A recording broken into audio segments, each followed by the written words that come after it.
What's going on, guys? So, Hawkeye's over, and it was a pretty decent show. I mean, Hawkeye's not exactly my favorite adventure, but it was a pretty decent one. So, let's take a look at the series. In episode 1, we see a very young Kate Bishop during the Battle of New York from the first Avengers film. And after being saved from the Chitauri by Hawkeye, Kate aspires to become a hero one day, just like him. Meanwhile, in present day, Clint Barton is retired and enjoying the holidays with his family. Kate attends a gala with her mother Eleanor and her fiancé, Jack Duquesne. She stumbles upon a black market auction that's going on behind the scenes where stolen items from the Avengers compound are being sold, two of which are Ronin's sword and outfit. Suddenly, a group called the Tracksuit Mafia show up and crash the auction.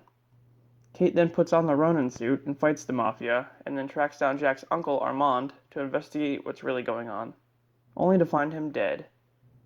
Clint then sees the return of Ronan on the news and goes after Kate to save her from the Mafia. In episode 2, Kate and Clint go back to Kate's apartment and get attacked by the tracksuits yet again. Leaving the Ronin suit behind, they take shelter in Kate's aunt's apartment. Then they have to recover the Ronin suit, which has been taken by a guy in a LARPing guild. Which is pretty funny because then Hawkeye has to duel the guy, LARPing style, to get the suit back. Kate believes that Jack's responsible for Armand's death and tries to warn her mom, but she just doesn't believe her. And then, after Clint gets captured by the tracksuits, Kate tries to rescue him, only to be captured as well. Then we learn that the leader of the tracksuits is a deaf woman named Maya Lopez. In episode 3, Maya interrogates Clint about the Ronin, not knowing that he was the Ronin himself. She tells him that Ronin killed her father and she wants revenge. After Kate and Clint escape, Maya's number 2, Qazi, warns her to be careful not to get the attention of her uncle, whoever that is. So Kate and Clint go back to Eleanor's house to hack their computer to investigate further, but are caught off guard by Jack, who now has the Ronin Sword. In episode 4, after learning that Clint is actually Hawkeye, Eleanor asks him to stay away from Kate and not involve her in anything else. And later, with the help of his wife, Clint finds out that Jack is actually the CEO of a company called Sloan Limited, which is just a front to launder money for the tracksuits. And then Clint finds out that a special shield watch he once owned was sending out a tracking signal from a random apartment, and when they get to it, they find out it was actually Maya's apartment. As Kate fights Maya, Clint gets attacked by a masked assassin, who turns out to be Elena Belova. So it's kind of closing the circle on what happened after Black Widow, when she was sent to kill him. But she wasn't actually sent by Valentina, and I'll get to that later. So, in the opening of episode 5, we see Yelena and another Black Widow visiting one of their sisters to cure them, when Yelena suddenly gets blipped.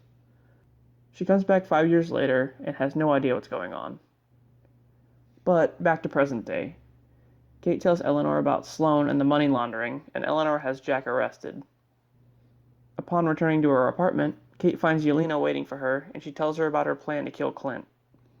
So Clint shows up at an auto shop ran by the tracksuits as Ronin to meet up with Maya to try to convince her to let the vendetta go. He tells her that someone working with her uncle actually wanted her father dead, but she doesn't believe it and still tries to fight him. Kate receives a text from Yelena saying that Eleanor was the one who hired her to kill Clint, and also that Eleanor is working for the Kingpin, a crime boss who runs most of the city. And yes, it's the same guy from Daredevil. In the final episode, Eleanor tries to break off the partnership with Kingpin, which is pretty much unsuccessful.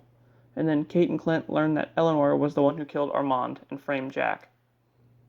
Aha, the old Shyamalan twist. A bit later, Clint and Kate attend a Christmas party where Kate confronts her mother. Eleanor tells her that her father actually owed money to the Kingpin before he died, and she had to repay the debt somehow. So then, Qazi and the rest of the tracksuits show up and try to kill Clint. The LARPers and Jack help out by leading people out of the building, while a fight ensues. Maya seeks out Qazi, her number 2, after learning that he was the one who wanted her father dead, also revealing that Kingpin is her uncle. And then she kills Qazi. Yelena shows up to kill Clint, and Kate fights her throughout the building to attempt to stop her, which is pretty funny. They have really good chemistry. Eleanor flees while Kate looks for her, and Clint is attacked yet again by Yelena, who refuses to believe that Natasha sacrificed herself. Eventually, though, Yelena backs down and lets Clint live. Meanwhile, Kate has a run-in with the Kingpin, and Eleanor shows up ramming a car into him, throwing him through a window. Kate then uses various arrows to defeat him. Eleanor gets arrested for Amon's murder, and Kingpin gets away, but is confronted by Maya in an alley, who then shoots him point blank, killing him. And then, Kate goes back with Clint to his family's house to celebrate Christmas, and they burn the Ronin suit, ending it all. The end. Well, it was pretty short. I mean, there's only 6 episodes, like most of these series are. And I know we expected things like Daredevil and all kinds of other stuff, but honestly, with Elena and Kingpin being in there, it was more than enough.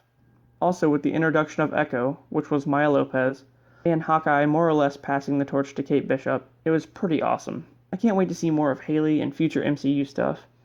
And also, I just want to see her interact with Elena again. Also, will Jack pop back up? Because I guess he's like called the Swordsman in the comics and he's relevant somehow. But anyway, I think the best part of the whole series was Elena and Kate's relationship. It was just hilarious. Alright guys, well, thanks for watching, and if you haven't checked it out yet, go over to Disney Plus and check it out. And I'll see you on the next one.